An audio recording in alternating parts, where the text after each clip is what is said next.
Can somebody please get this girl a pair of underwear? Hi, hello, welcome back to my channel. Today we're talking about Icebreaker by Hannah Grace. Someone called this the book talk sensation. It's very, very popular on TikTok and everyone is giving it like 5 stars. Icebreaker by Hannah Grace, and I'm here to give you my review. I've been putting off. I'm here to tell you why this book only got a 1 star from me. I picked up this book back in like October 2023, so that's almost a year ago. I finished this book today as I am recording this video. So these are like my raw thoughts as I've like finished the book. I don't know why I read this book. I wish I hadn't read this book, but I did read this book. And now I can sit here and I can tell you why you shouldn't read this book. So I've listed down a couple of reasons that I absolutely despise this book and why it shouldn't exist. So let's just go for it. This book is listed as like an enemies to lovers trope. So these two characters, Anastasia and Nathan, are supposed to start off as like enemies. They hate each other, but then gradually, slowly throughout, they're supposed to become lovers. Now, listen, I don't have a problem with this trope whatsoever. In fact, I think that when this trope is done correctly, it's like great. It's a great trope. However, I feel that in this instance, it was not done correctly, like at all. There was no tension that built up between these two characters. Like, by page 80, I swear they had sex. So yeah, on page 80, Anastasia's best friend Lola walks in on Nate Hawkins with his head down there. Immediately, I'm like, whoa, whoa, whoa, whoa, whoa, whoa, whoa, whoa, whoa, whoa, whoa. Hold on, because these two are supposed to like hate each other, and then they're slowly supposed to, you know, become fonder of each other. So tell me why I have these two characters already being physically intimate on page 80, because I feel like with an enemies to lovers there should be no physical intimacy until at least page 200. For reference, this is 400 pages, so by page 80 they're already like lovers basically. And so you can imagine that from page 80 all the way through to page 429 it is just the most boring because there was no tension that built up. It was just there from the get-go. Another issue that I had with the fact that this was supposed to be enemies to lovers is that Anastasia did not really have a reason to be that pissed off at Nathan. She was like mad at him because the figure skaters and the hockey players play on 2 different ice rinks, and the figure skating rink was like destroyed, so they had to share with the hockey players. And she just decided, ooh, Nate Hawkins, the captain for the hockey team, I hate him, even though he had absolutely no involvement in the collapse of her rink. It was not his fault. It was not caused by him. It was caused by someone completely different, but she wasn't mad at them. She was mad at Nathan. You can't have an enemies to lovers trope if you don't have a good reason for them to be enemies. It has to be a real valid reason for them to like hate each other so strongly. My second point is that Nathan and Anastasia do not have 2 molecules of chemistry to rub together. For the life of me, I could not find the chemistry between these two characters. It just felt like Hannah Grace, like the author, had just completely forced infatuation on Nathan. I wasn't reading it and like, oh my god, I can really feel like the love between these two characters, because I couldn't, because I had no time for that relationship to build. The relationship was just there and forced into my face. I also want to just quickly skim over the fact that Anastasia wears no underwear. Like, ever. Like, the very beginning, she's at a party in no underwear. A couple chapters later, she's at another party in no underwear again. Can we please direct her to the local Primark?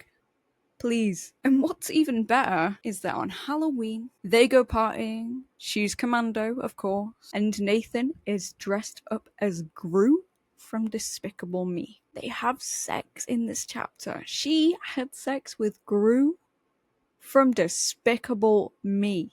Enough said. Enough said. Cannot get over that for the life of me. There were some chapters in this book that were pure smut. And I just skipped the entire chapter because I was not sitting and reading about how Anastasia had sex with Gru from Despicable Me. Whilst we're on the topic of partying, Anastasia as a character is described as like very strict. She runs on this very tight schedule. She meal preps, she works out, she has everything planned day to day, like minute by minute. She's very dedicated to her figure skating career. So tell me why. Tell me why this woman is partying like every other night. Like, where are you finding time for this? And why? Because the amount of times that a chapter started like, we were at a party, we were at a party, we were at a party. Like, I'm sick of reading about you at a party with no underwear on. Like, the problem with this book is that there is somehow so much going on, yet there is also nothing going on at the same time. It's terrible and so tedious to get through. Another common thing that pops up is that Nathan claims and makes it a big point to Anastasia that he will not have sex with her while she is drunk because drunk people can't consent. And, you know, I read that and I was like, thank you. A character with a brain and morals. However, 2 chapters later, he's having sex with a drunk Anastasia after claiming he would never have sex with her drunk. And he keeps bringing it up after this point, saying like, you know, I would never do anything with you if you're drunk, or you know, I'd never do this while you're drunk because, you know, I'd regret it and I wouldn't want you to feel bad about it. Yet he keeps doing it. It's like, hello, where did your moral compass suddenly go? Like, where is it? Because I can't see it now. The characters are all over the place, and don't even get me started on the amount of side characters that I have in this book. We have like JJ, Robbie, Lola, Russ, Ryan, Aaron, Henry. Like, there's so many. I could not physically wrap my head around the amount of side characters that were brought up. And it does not help that, like, they all have 2 nicknames each, because sometimes I just read a name and I was like, I don't know who you are, but I'm just gonna go with it. He has a friend called JJ, but like sometimes I think he calls him like Johal or something. Yohal.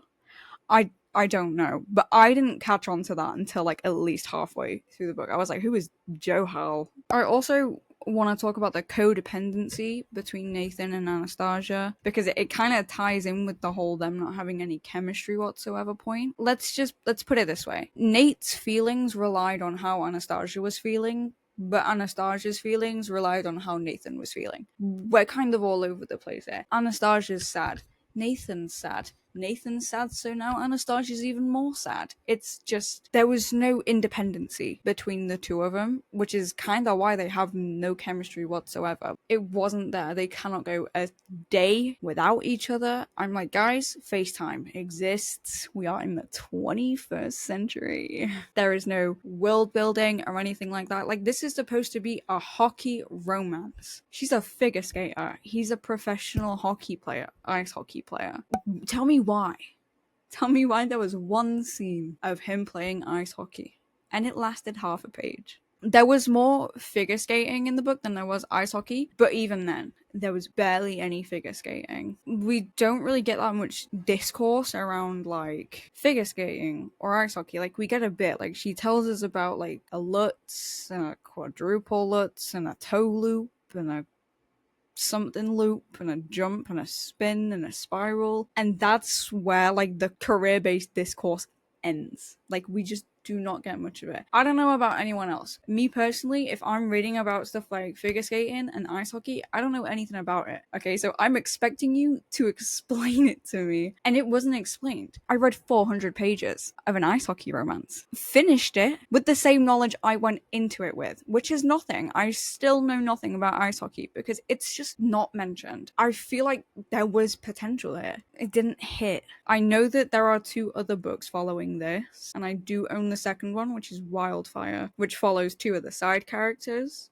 You know, not that I know who they are though, because I can't tell. Don't even get me started on the amount of side characters that I have in this book. And I am going to give the second book a go, and I swear to the heavens above, if I hate that book nearly as much as I hate this book, I will go feral, and you will hear about it from me. Don't read this book. I remember after I finished it, I went on Goodreads to see what everyone thought because I was like, I'm not just being dramatic, right?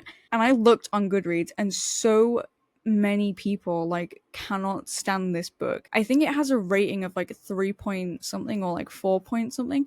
I don't know why it's that high. This book should have no rating. This book should not even exist. I hate it. Enough said. I feel like I've gotten the point across. Listen, if you want to read all smut with no plot, then, you know, sure, I'd say go ahead and read this book if you just want to read smut with no plot. However, if you want an actual romance where you can feel the chemistry between the two characters and where, you know, the tension actually builds up and there is world building and, you know, description, don't read this book. There are so many great books out there. Don't pick this one up. Thank you so much for watching. I hope you enjoyed. So, yeah.